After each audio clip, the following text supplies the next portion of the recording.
Fly me to the moon and let me play among the stars. Keberatan dengan teh, ya.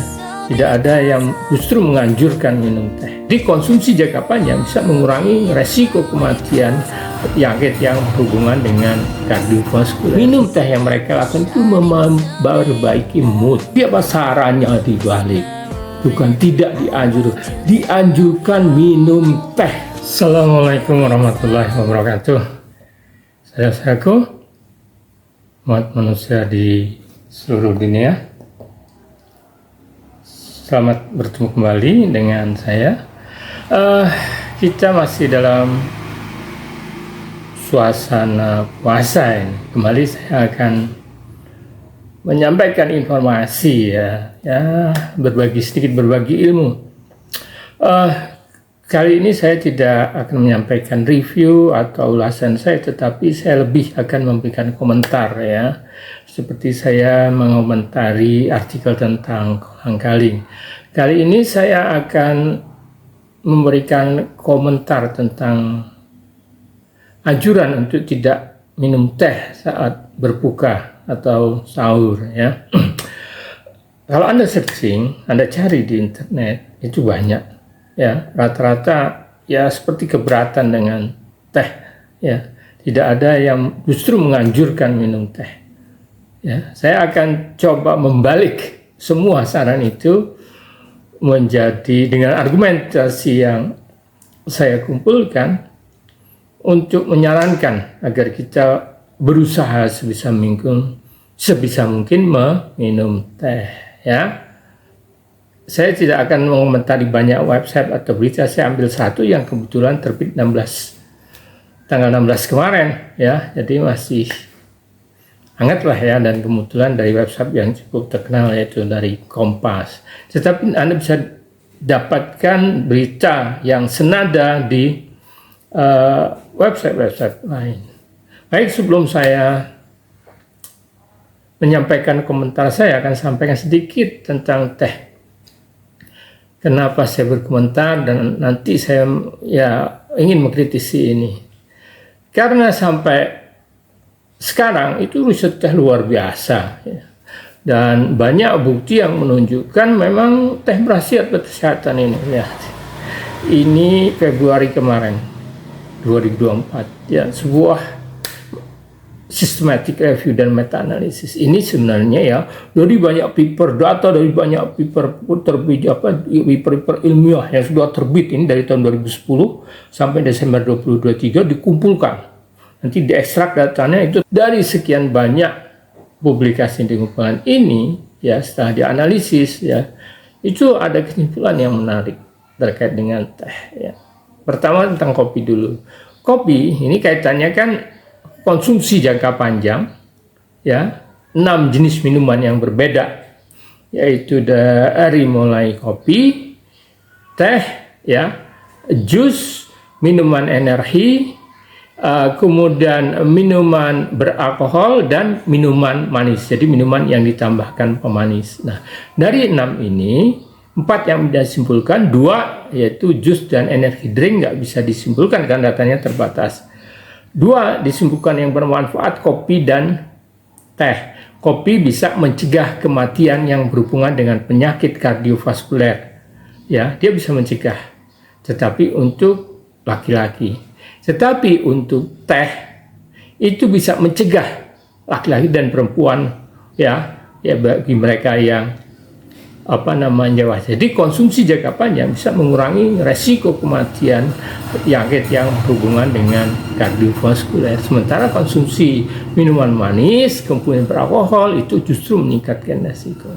Coba dengan khasiat seperti itu, masa iya kita nggak berani menyarankan berbuka atau sahur dengan teh?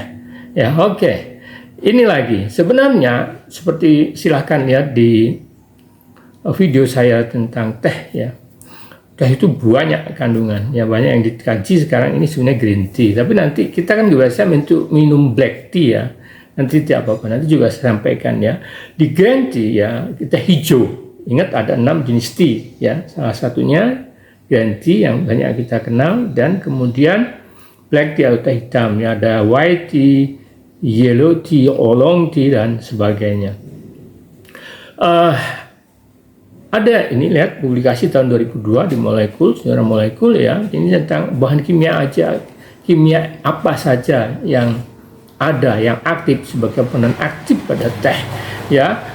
Kemudian apa sih khasiatnya dan juga dikaji sedikit toksikologinya tadi. Ya, yang utama yaitu katesin, nah, sudah saya sampaikan ya. Katesin pada teh hijau. Katesin ini nanti kalau selama proses pengolahan menjadi teh hitam dengan fermentasi akan berubah menjadi teaflavin ya.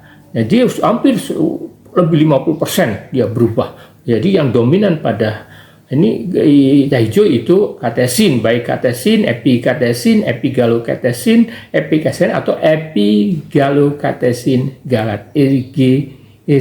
Ini yang paling berkhasiat ya, epigalokatesin. Kemudian juga ditemukan selain tadi katesin juga ditemukan asam-asam fenolik ya, banyak ya ditemukan ya. Kemudian juga ditemukan ada flavonoid yang penting buat ini adalah setiap flavonoid yang berkaitan dengan warna dan rasa teh, yaitu antosianin. Jadi rasa pahit bitter itu terkait dengan antosianin sehingga dia menjadi komponen penting dari sisi sebenarnya antosianin ini juga mempunyai khasiat ya, khasiat tersendiri. Ya, antosianin ini yang mempengaruhi kualitas secara menyangkut kepahitan. Kemudian alkaloid diantaranya adalah kafein. Kafein itu alkaloid ada pada teh separuhnya, seperti saya sampaikan di video saya sebelumnya, separuhnya dari kopi. Ya, jadi kalau kopi bisa 100 sampai 200, ya ini bisa 40 sampai 80 per cangkirnya. Kemudian yang lainnya alkaloid yang ini memberikan apa ya? Fresh loh, rasa segar pada kalau kita minum, yaitu selain kafein ada tiopilin dan tiobromin.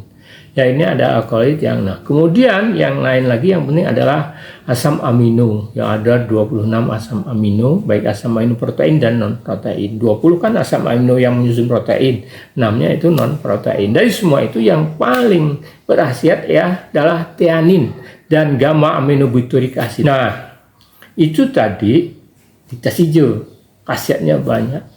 Nah, sekarang yang tadi saya bilang kan, katesin akan berubah menjadi teaflavin. Teaflavin sendiri itu mempunyai banyak efek ya. Ini rangkuman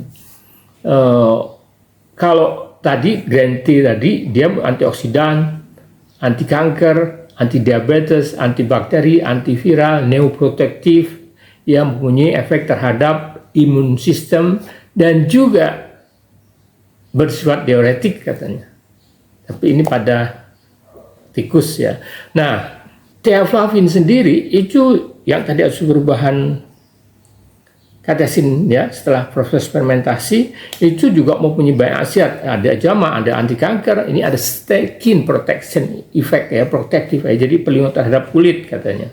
Ya. Kemudian ada HEPA protektif ya. Kemudian ada neuroprotektif juga, antiinflamasi juga, berkaitan dengan regulasi usus besar. Ini antioksidan juga. Ya ada sebuah jurnal yang menunjukkan bahwa antioksidan semua katesin itu sama kuatnya dengan teaflavin. Kemudian kardioprotektif ya, perlindungan terhadap penyakit kardiovaskuler. Kemudian antimikroba, perlindungan terhadap ginjal dan sebagainya. Ya, jadi dua-duanya hijau dan teh hitam yang itu sama khasiatnya. Ya, itu banyak khasiatnya yang bisa kita ambil ya. Nah, baik.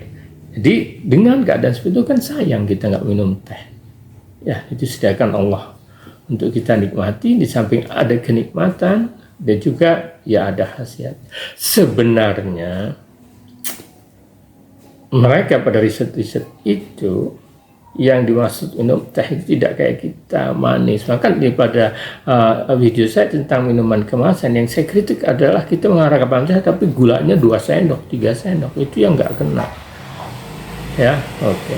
Baik, kita masuk ya. Saya bilang tadi banyak artikel tentang anjuran untuk untuk tidak minum teh lah kira-kira begitu. Ini yang saya ambil khusus yang dari Kompas ya, judulnya tidak dianjurkan minum teh saat sahur dan berbuka puasa. Ini alasannya ya, memang semua tidak jangan anjuran ya. Ini alasannya. Alasan yang disampaikan di sini karena teh ini sumber beritanya adalah katanya dokter gizi komunitas Tan Sot Yen katanya. Ya, kenapa alasannya? Satu, karena teh memiliki efek diuretik. Diuretik itu menyebabkan kita pingin kencing, ya. Kemudian alasan kedua mengganggu penyerapan zat besi. Zat besi mineral yang kita makan itu kalau itu gunanya untuk membutuhkan HB, yaitu nanti kita bisa kurang darah ya, kurang HB jadi lemas, nggak bergairah ya. Yang ketiga itu teh itu bisa mengganggu jam tidur. Nah, efek diuretik dan juga mengganggu tidur itu dihubungkan oleh artikel ini dengan kadar kafein. Ingat tadi, kadar kafein pada teh sebenarnya setengah dari pada kopi ya. Itu. Jadi gaya minum kita memang lebih sedikit ya, karena ada sebuah publikasi di satu publikasi kaitannya minum teh dengan diabetes ya, yang bisa merasakan khasiat anti menurunkan resiko diabetes itu mereka yang minum 4 cangkir. Dan nanti ada penelitian juga yang akan saya tunjukkan yang kaitan dengan diuretik itu juga 4 cangkir, 4 kali 240, yaitu kan 4 gelas. Dan kita rasanya tidak pernah ya, kalau kecanduan sekali minum segitu ya, biasanya kita segelas atau 2 gelas. Dan itu yang kita lakukan. Baik, sekarang kita dari sisi diuretik kafein. Terang ya, pada pelacakan saya menemukan beberapa jurnal yang menunjukkan dia diuretik itu pada tikus percobaan. Silahkan lihat judul-judulnya saja, tapi kesimpulannya sama itu ya, dua-duanya menunjukkan bahwa ekstrak teh itu menunjukkan sifat diuretik ya, bagi pada tikus. Nah, sementara pada manusia ini memang jurnal lama, silakan lihat, the effect of drinking tea at high altitude on hydration status and mood. Ya. Ini dihasilkan kesimpulan bahwa tidak ada efek diuretik ya, tetapi justru minum teh yang mereka lakukan itu memperbaiki mood. Ya, jadi sekali lagi bukti diuretik sebenarnya ya, sejauh yang saya temukan itu memang terbukti pada tikus, tapi saya justru menemukan bahwa pada manusia itu tidak menampakkan sifat itu ya. Nah, ini tadi yang tahun 2004, kemudian ada juga